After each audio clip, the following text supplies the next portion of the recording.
Near the end of 2024, OpenAI released a new series of models called O1, which demonstrated remarkable reasoning capabilities that took everyone by surprise. These releases initiated a race to develop large reasoning models, which are large language models designed to devote significant thinking time to solving complex problems using long chain of thought reasoning. This kind of extended reasoning effectively leverages computing resources at inference time to enhance the model's problem-solving ability, a concept known as test time scaling.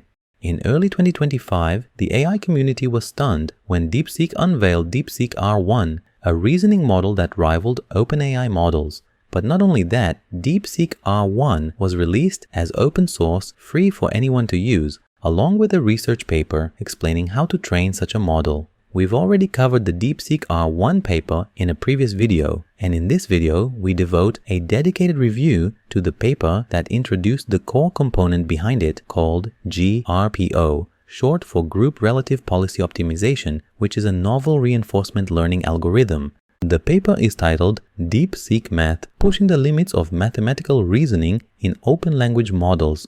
For a complete picture, we cover the full paper describing how DeepSeek has developed a domain-specific model to excel in mathematical reasoning. If you're primarily interested in learning about GRPO, feel free to skip ahead to the dedicated chapter. Let's now start exploring the training pipeline of DeepSeekMath. DeepSeekMath starts with a pre-trained LLM for code called DeepSeek Codebase v1.57b.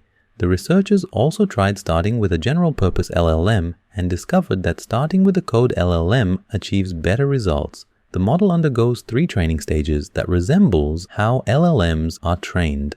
The first stage is math pre-training, where the model is trained on a large corpus of data, similar to the pre-training stage of standard large language models, just that here the corpus is focused on math data. We can learn more about how DeepSeek curated their math corpus using the following figure from the paper. On the left, we start with an existing small high-quality math dataset called Open Web Math. Then we run an iterative pipeline with 4 steps in each iteration. The first step is training a math classifier. In this stage, we train a model to classify whether an input text is math or not. This is achieved by taking positive examples from the seed dataset and random web pages as negative examples. In the next step, we collect math web pages. Using the classifier from the first step, we find math web pages from Common Crawl, which is a dataset with huge collection of web pages. Before processing web pages from Common Crawl, the researchers first deduplicate pages based on their URLs and their similarities to other web pages, resulting in 40 billion web pages. The selected web pages are added to the math corpus. To filter out low-quality mathematical content, only results where the classifier confidence is high are kept. After this process, the math corpus is not diverse and large enough, mainly due to the limited diversity in the seed dataset, resulting in a not strong enough classifier. To address this, the following 2 steps are added to the curation process. The role of the third step is to extract math websites. From the current math corpus, the researchers found domains where over 10% of their web pages have been classified as math. We can think of mathoverflow.net as an example, which is a question and answer website for math. Then, the role of the fourth step is to extend the seed dataset. Within the extracted math websites, the researchers manually annotate the URLs which are associated with mathematical content. For example, in Math Overflow, under Questions, we can find math questions and answers. Then, web pages under such URLs which were not yet collected are added to the seed corpus. Then, we can train a smarter classifier in the next iteration. The researchers ran 4 iterations of this process, ending with 35.5 million mathematical web pages, which comprises 120 billion tokens. The researchers stopped after 4 iterations, since the last iteration contributed just additional 2% of samples comparing to the previous one. Going back to the training process, in the math pre-training stage, the model is trained on the math corpus we've described and also on additional existing sources of math, coding, and natural text. After this stage, we get the first version of the model called DeepSeekMath Base 7b. In the following table, we can see that the base model on the bottom row outperforms other baselines on various math benchmarks, including a 540 billion parameters math model. Let's move on to the second stage, which is instruction tuning. In this stage, the researchers construct a mathematical instruction tuning dataset covering English and Chinese problems from different mathematical fields and of varying complexity levels. Each sample in the dataset contains a problem and a solution with its reasoning process. The base model is then trained on this dataset using supervised fine-tuning. This creates the second version of the model called DeepSeekMath Instruct 7B.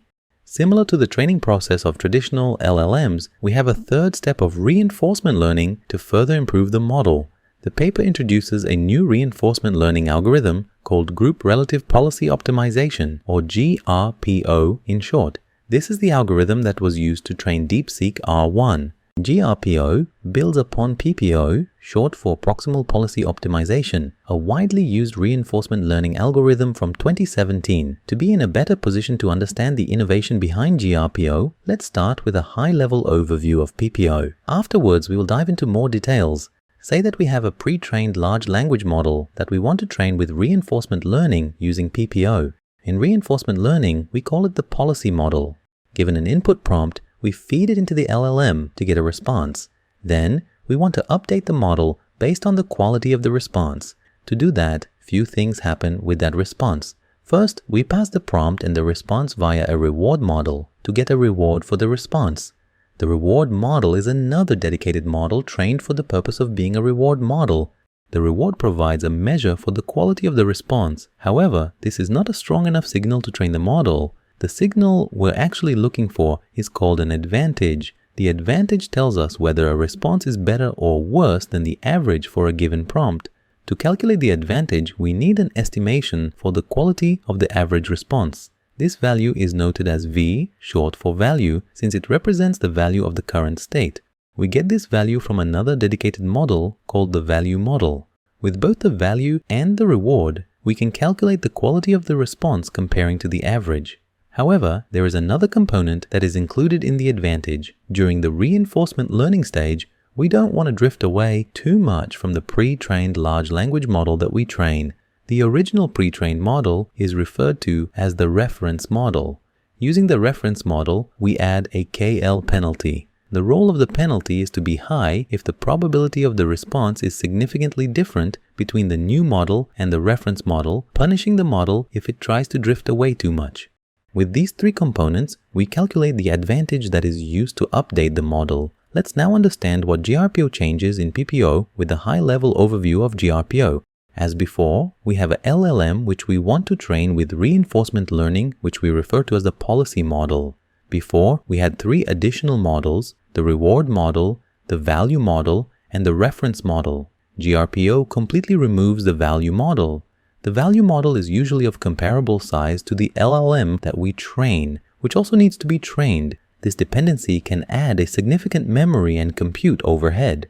Remember that the role of the value model was to estimate the value of an average response as part of the advantage calculation, so let's see how GRPO accomplishes that in a different way.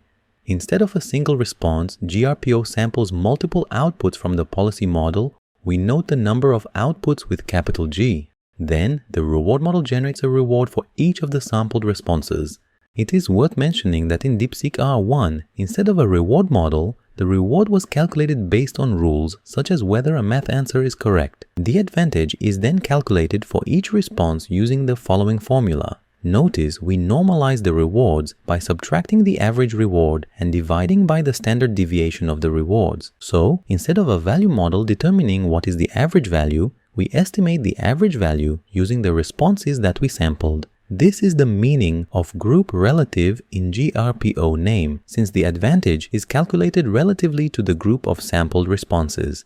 Additionally, there is no KL penalty in the advantage. However, GRPO still uses a KL penalty, just not inside the advantage. It will be clearer in the next section when we will look at the optimization objectives. Both the advantage and the KL penalty contribute to the model update as part of training. For a deeper understanding, let's now take a look at the optimization objectives of PPO and GRPO. Again, don't worry about the math as we'll focus on the essence and describe it in plain words. Let's start by discussing a few similarities between the two objectives. First, we see an identical ratio that appears in both objectives. This ratio is called the policy ratio. In our case, the policy is the LLM that we train. Given a question Q, both the numerator and the denominator represent the probability of a certain response by the LLM, noted with a lowercase o. However, the numerator represents the new probability after the LLM has been updated in a certain training step, while the denominator represents the old probability before the LLM has been updated. The denominator is just a number determined by the current state of the model, while the numerator are the parameters that we optimize in each training step. The ratio between them reflects the change in the LLM confidence for a specific response. In other words, how probable is the same response before and after a training step.